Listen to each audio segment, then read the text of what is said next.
के लिए दूसरा वीडियो है जिसमें हम दूसरा क्वेश्चन को हल करेंगे।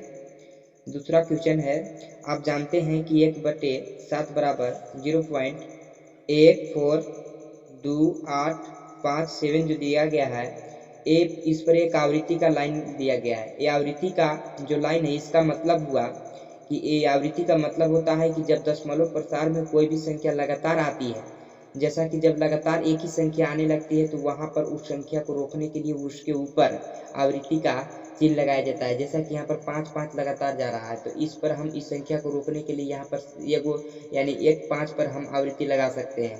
तो इसी प्रकार इसका जो इस पर आवृत्ति चढ़ाया गया, इसका मतलब हुआ कि 14 28 जो 57 इस पर बार बार ये संख्या आ रहा होगा, इसलिए यहाँ पर आवृत्ति चढ़ाया गया। आगे है, वास्तव में लंबा भाग दिए बिना क्या आप यह बता सकते हैं कि 2/7 3/7 और 4/7 5/7 और 6/7 के दशमलव प्रसार क्या होगा? यदि हाँ तो कैसे? तो यहाँ पर जो 1/7 है इसका वैल्यू यहाँ पर दिया गया है 0.142857। तो यहाँ पर इतना जो वैल्यू इस पर यहाँ पर दिया गया है, और इसमें हम अगर 1 यानी 1/7 में अगर 2 से गुना करते हैं तो यहाँ पर 2/7 प्राप्त होगा। तो 2 से जब 1/7 में गुना करने पर 2/7 हो रहा है, तो अगर 2 से गुना करते हैं, जो 1/7 का वैल्यू है पॉइंट में, उसमें अगर गुना करते हैं 2 से, तो 2/7 का तो वैल्यू आ ही जाएगा। तो यहाँ पर हम 0.1428557 जो दिया गया, इसमें अगर 2 से गुना करते हैं तो वैल्यू आ जाएगा 2/7 का, यहाँ पर वैल्यू आ जाएगा। जैसा कि इसका मान आएगा 2 से गुना करने पर 0.285714। इसी प्रकार हम अगर 3 से गुना करते हैं 1/7 में, तो यहाँ पर प्राप्त होगा 3/7। तो इसी प्रकार यहाँ पर 3 से अगर इसमें गुना करते हैं तो 3/7 का वैल्यू आ जाएगा। तो 0.142857 में अगर 3 से गुना करते हैं तो यहाँ पर वैल्यू क्या आ जाएगा? 0.428571।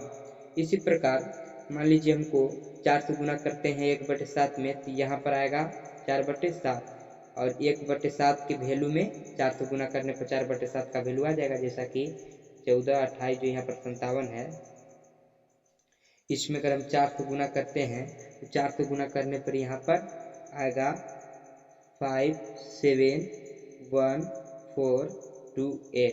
इसी प्रकार अगर हम 5 से गुना करते हैं 1/7 में, तो आएगा 5/7। अब इसमें जो 1/7 का वैल्यू है उसमें 5 से गुना कर देंगे, जैसा कि 142, यहाँ पर 8 है, 5 है, 7 है, इसमें 5 से गुना करेंगे। 5 से गुना करने के बाद यहाँ पर आएगा 0.714285। उसी प्रकार यहाँ पर 6 से गुना करेंगे 1/7 में, तो यहाँ पर आएगा 6/7।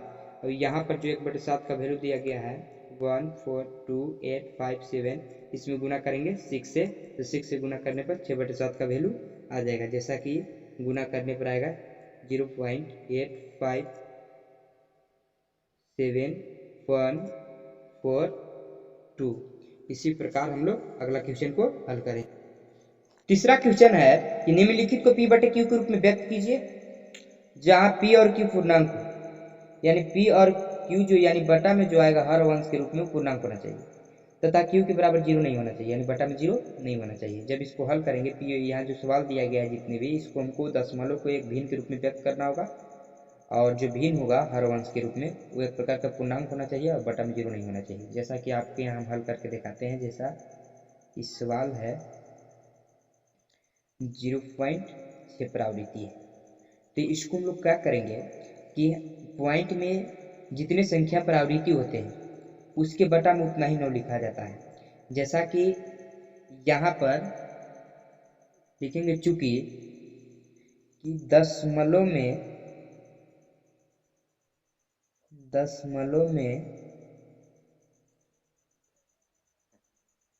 जितने संख्या पर आवृत्ति होती है इसको आवृत्ति या बार कहा जाता है। जितने संख्या पर आवृत्ति होती है उसके बट्टा में उतना ही 9 लिखा जाता है।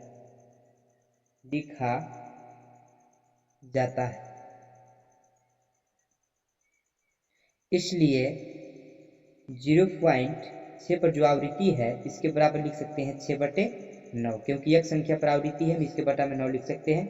और इसको काट दीजिए, 2 तिहाई 6, 3 तिरिके 9, इसका आंसर होगा 2/3। इसी प्रकार से हम लोग दूसरा क्वेश्चन को हल करेंगे। तो दूसरा क्वेश्चन क्या है, 0.4 और 7 पर आवृत्ति है।